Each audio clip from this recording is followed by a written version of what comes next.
Bonjour à tous. Tout d'abord, on va lancer. Est-ce que je peux avoir la présentation? Voilà.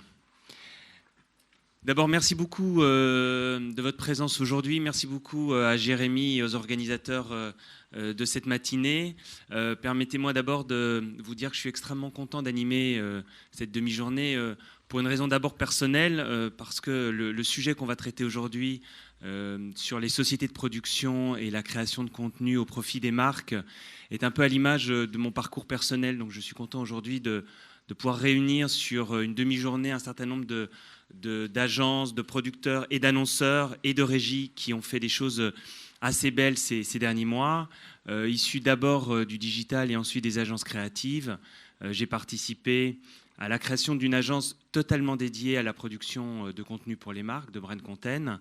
Et après un passage en agence média, je dirige aujourd'hui un pôle dédié à cette activité au sein d'une société de production. Donc finalement, les sujets qu'on va aborder ensemble tout au long de cette matinée, j'espère, viendront se nourrir d'une expérience personnelle que j'espère pouvoir partager avec vous et qui sont un peu à l'image des questions qu'on va se poser aujourd'hui, c'est-à-dire qui finalement est le plus pertinent, s'il y en a un, ou qui sont finalement les plus pertinents à être capables de prendre en main une problématique de marque, un positionnement défini de la plateforme de marque et en faire un divertissement ou en tout cas un contenu qui peut attirer suffisamment de foule pour créer une plateforme engageante.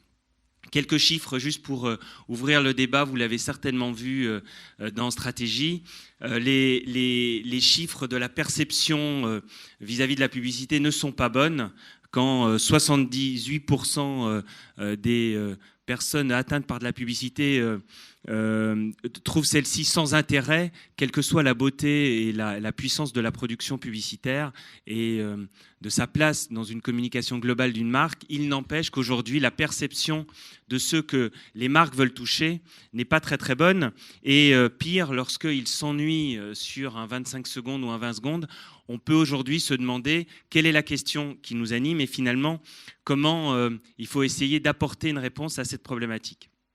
Alors, l'ensemble des intervenants que vous allez voir aujourd'hui ont fait un véritable effort pour essayer de remettre la question au centre de leur présentation. Et cette question-là, c'est comment peut-on créer une expérience de marque ? Comment peut-on véritablement partager des valeurs au-delà d'un discours promotionnel?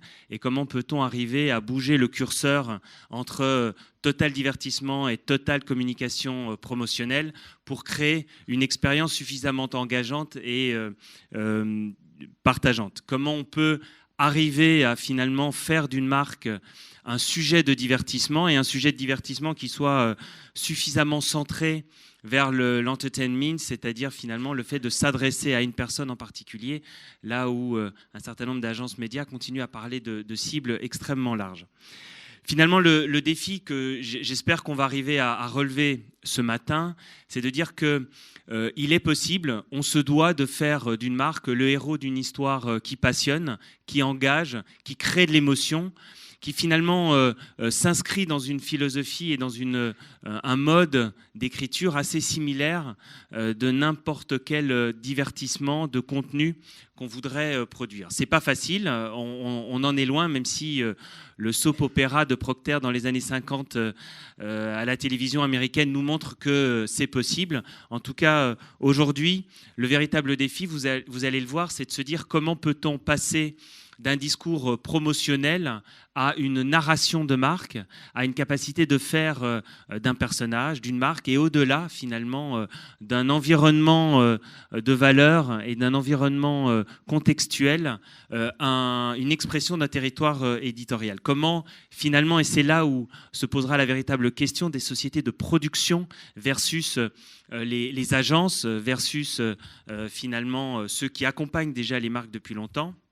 Comment peut-on véritablement recréer la dynamique des ressorts narratifs, le fait de pouvoir, au fil des des histoires qu'on l'on va raconter, d'arriver à fidéliser une audience, au même titre que vous avez un certain nombre de séries en télé qui refidélisent semaine après semaine, voire jour après jour pour certaines, une audience et des fans. Comment est-ce qu'une marque peut arriver aussi à se muer en créateur d'une histoire qui va passionner les foules, qui va leur demander de s'engager, de participer et d'interagir.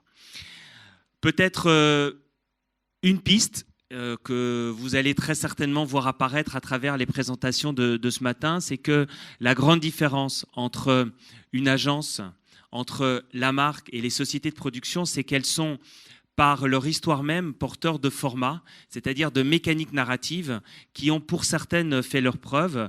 Vous le verrez avec Shine tout à l'heure, vous le verrez avec un certain nombre de participants qui vont vous montrer des formats.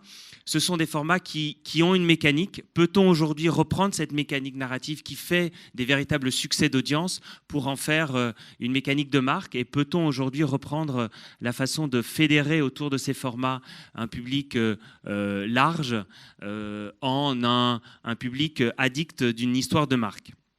En tout cas, vous le verrez, j'espère que les intervenants le souligneront, je pense qu'on est rentré dans une nouvelle façon d'aborder la création. Là où d'un côté, on avait une création publicitaire et donc tournée vers le promotionnel, et de l'autre, une création narrative, une création d'histoire tournée vers une audience et vers le fait de réunir l'audience la plus large.